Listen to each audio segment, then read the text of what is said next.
Hello, magandang hapon po sa ating mga mahal na Leo with the fire elements energy, okay, or elements. Lola Baby from Belgium, Cross Watchers, thank you po. Yan ha.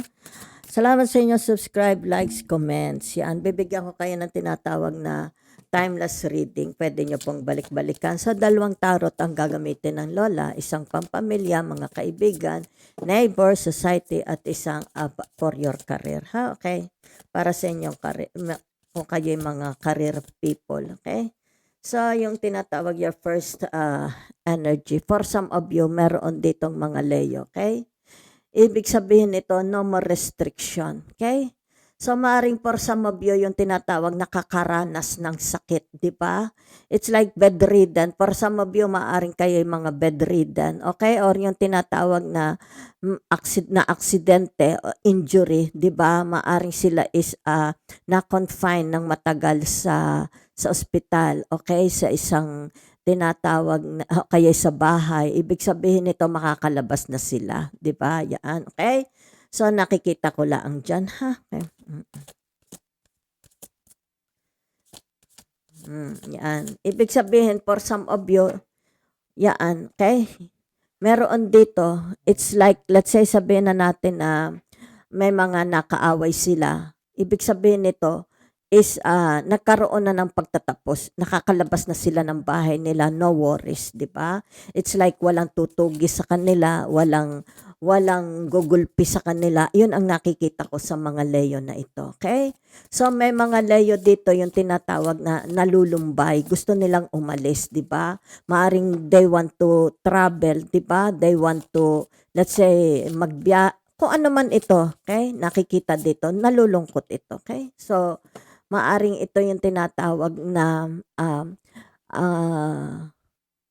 meron dito, it's like tinatawag na nangungulila siya sa kanyang pamilya. Okay, baka ito'y nasa trabaho na hindi siya makauwi. Baka kailangang tapusin niya ang kanyang contract. Okay, bago siya makauwi. Yan ha, okay.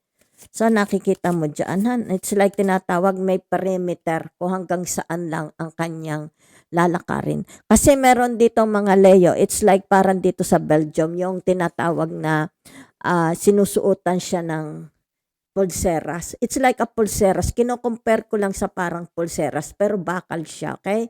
Ibig sabihin nito, sa halip na sa kulungan siya ilagay, sa bahay siya, okay? Makakauwi siya. Pero meron dito yung kanyang, kaya tingnan mo mahaba ang damit para hindi makita, lalaki man ito o babae. Ibig sabihin, nakasuot siya ng tinatawag security band, di ba? So meron, nakikita mo dito, hindi siya malayo sa tasa, sa mga tasa. So may perimeter, let's say sabihin natin 50 meters or 100 meter dust. 100 meter dust. 50 meters or 100 meters ang pwedeng kanyang lakaran. Pagka lumampas siya doon, ibig sabihin yun, kung ano yung nakalagay sa kanyang paa, sa ankles, meron siya sa ankles niya, nakikita ko lang ha, tutunog yon. So, ibig sabihin yan, magdadatingan ang mga pulis, di ba? So, maaari ito'y tinatawag na nagbabayad siya. Okay? Ang sentence sa kanya, sa halip na sa kulungan, nasa bahay siya. Pero hindi siya pwedeng lumayo. Okay?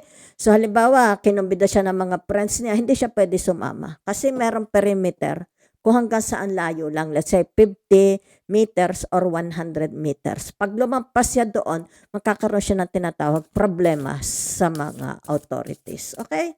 So, hindi ko alam, baka may ginawa siyang kasalanan.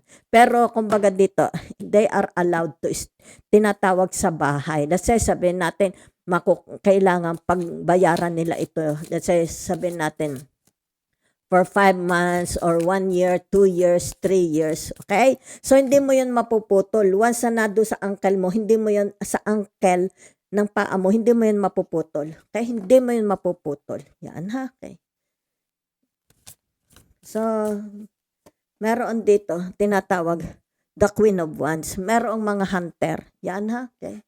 Kung ano man ito, nakikita dito, meron dito yung tinatawag mapupusok mga hunter, okay? So, maaring may mga Leo dito, it's about their hobbies ang nakikita ko, ha? Okay.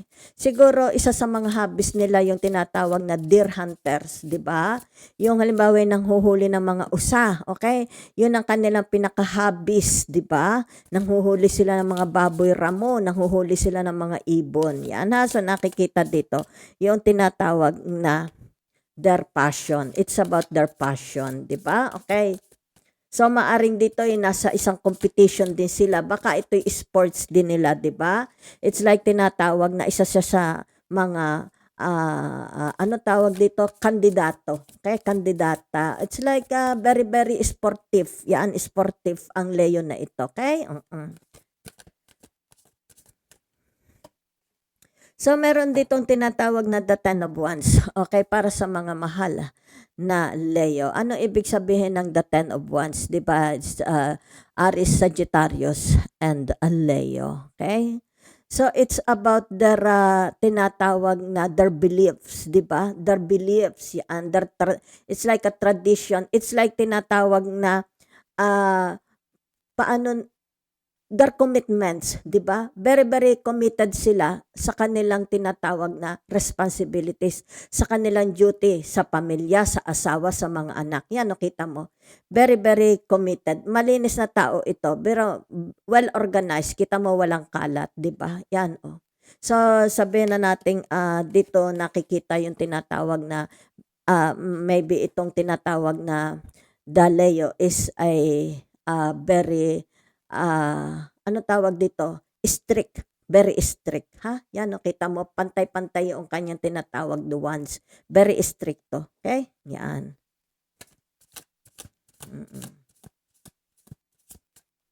So, meron ditong tinatawag na the Six of Cups. Yan, ha? Okay? Ito yung tinatawag na the Cancer, okay? The Scorpio, the Pisces, okay? So, para sa mga tinatawag na Leo, okay? Ibig sabihin nito, yung tinatawag na, baka ito yung mga childhood sweethearts, okay? Ang nakikita ko dito, merong magbabalik, mga childhood sweethearts, okay? Maari ito yung tinatawag, naging girlfriend nila nung sila elementary, baka ito yung mga nakasabayan nilang lumaki, di ba? Kasi pareho lang sila ng color, di ba? So, there is a chance na makikita sila nung kanyang mga tinatawag na mga childhood sweethearts. Baka ito yung kanyang, ano tawag dito, yung fancy love ba yung tawag doon, 'di ba? Yung baway mga crushes, 'di ba? Yan no, magbabalik. There is a chance. There is a very very big chance magkita muli sila. In what way? Maybe sa social media or maaari ito tinatawag na there is an instances, okay? Na kumbaga dito'y magkakapanagpo sila ng landas. Okay? Para sa mga mahal na Leo. Paryo ang tinatawag na the Four of Swords, diba? With the energy of the Libra, Gemini, and Aquarius, diba? So for some of you, nakikita ditong nakikita yung contentment, diba? There is no irritation, diba? Yan nakikita. Yan ha, okay? Ibig sabihin nito, yung kanilang tinatawag na let's say sabihin natin marriage life is very very relaxing, okay? Blessed. Ibig sabihin no complaint sila dito, ha? Okay. So punta na tayo sa inyong tinatawag na career para sa mga mahal na Leo. Okay? Lola Baby from Belgium. Kung nagustuhan niyo po ang reading, isang likes lang po at isang share. Salamat po ng marami. Punta tayo sa inyong career. For some of you, yan na, nasa ano na kayo. Ibig sabihin nito,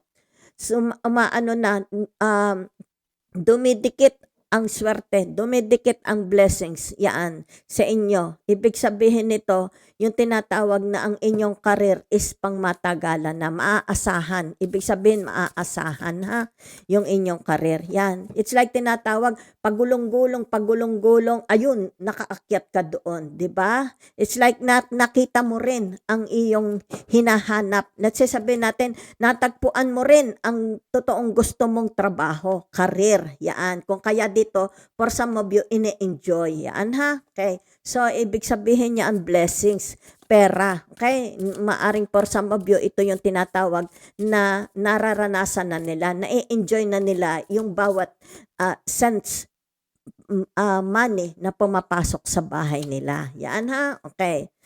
So, ano pa? Yan ha? So dito, yan ha? Kung ano man ito, tinatawag na the 6 of voices. Okay? With the Cancer, Scorpio, and Pisces. Yan. Okay? So ano ito? Ibig sabihin nito, meron ditong lalabas, aalis. Okay? Yan. Either ito yung tinatawag na aalis na siya doon sa kanyang karir. Yan ha. Ibig sabihin, hindi na siya maligaya dito sa karir niya. Hahanap na siya ng ibang karir. Makikipagsapalaran na siya, okay? Sa ibang lugar. Okay, so ang nakikita ko dito is yung tinatawag, mahal na mahal mo itong karir, mahal na mahal mo itong mga kasamahan mo, pero kailangang umalis ka dahil wala na ditong happiness, okay? Hindi ka na maligaya sa tinatawag na sitwasyon, na yung tinatawag na karir na ito. Kaya hindi ka na maligaya. So, ibig sabihin nito, paalam, di ba? Paalam, dahil ako ay yung tinatawag, hahanap na ng iba. Yan. Yung tinatawag na at home siya. Kaya gusto niya yung karir niya at home siya, di ba? Dahil dito, ibig sabihin nito, hindi siya at home dito. It's like tinatawag, nagdudusa lang siya doon. For whatever reason, di ko po alam, ha? Okay. So, kaya dito nakikita, at home na siya ngayon sa bago niyang karir. Yan ha. Kaya sa pupuntahan niyang bagong karir, diyan na yung tinatawag at home siya. Okay? Para sa mga mahal na Leo, Lola Baby from Belgium, narito yung tinatawag na the 10 of emotions. Diba? Yan Anong ibig sabihin nito? Okay? Ibig sabihin nito, doon sa trabaho ninyo is tinatawag na you have freedoms, 'di ba? You have freedom. It's like ito ang iyong tinatawag tribes. It's like lahat kayo magkakapareho ng aura, magkakapareho ng energy. The source of your happiness, the source of your tinatawag na tagumpay ay naka-align sa tinatawag the universe, the heaven, 'di ba? It's like pare-pareho kayong happy. Yan, pare-pareho kayo ng tugtog. Pare-pareho kayo ng tupa, 'di ba? At pare-pareho kayo ng kanta, 'di ba? Kita ninyo, yan ha. So nakikita dito yung tinatawag na kaya dito lumabas ang the wheel of fortune, 'di ba? It's like tinatawag from your old let's say sabihin natin hindi ka masaya dito sa trabaho mo, sa career mo, ito magwe-welcome sa iyo, okay? Ito magwe-welcome, magbibitbit sa iyo. Yan, itong mga taong ito ang magbibitbit sa iyo. Yan, ibig sabihin nariyan yung tinatawag equal rights, equal treatment, 'di ba? Equal participation, equal duties. Ibig sabihin walang mandaraya dito, okay? Ibig sabihin dito equal, okay? Equal lahat, 'di ba? Wala diyang tamad, wala diyang yung tinatawag na nagte-take advantage, wala. So kaya dito kita mo, you will find, okay? Ibig sabihin nito matatagpuin mo rin ang para sa iyo, 'di ba? So it's like regalo ng Diyos. Yan ha, okay?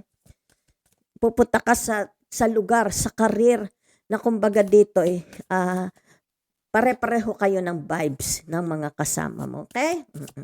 So last card para sa mga mahal na yan ha, Leo. Meron dito tinatawag na the tower. Yan. So ano itong the tower na ito? Your finances. Ibig sabihin yan magbabago rin. Magbabago. Yan, buburahin ito. So, ibig sabihin nito, it should become from you. Okay? Walang he-help sa iyo. Walang magpo-pull out sa iyo. Kaya lumabas ang the tower. Ikaw ang magbabago ng iyong tinatawag kapalaran, your destiny, your wheel of fortune. Okay? Ibig sabihin nito, it's time na. It's time to yung tinatawag na baguhin mo ang iyong kapalaran. Huwag ka na dito sa tinatawag 6 of voices. Yan ha. Kung gusto mo nito, yan ha. Yan tinatawag na the 10 of emotions at yung tinatawag the will. Ibig sabihin nitong the tower, ang sabi niya, the message here is you have to decide take an action. Ibig sabihin na don't stay there dahil makakasakit ka. Okay? Maaring dito yung tinatawag na hindi ito healthy sa iyo. Hindi na ito maganda sa iyo, especially sa iyong health. So, ibig sabihin nito, move. Remove yourself, di ba? Remove yourself from this, kaya lumabas ang The Tower. Thank you very much.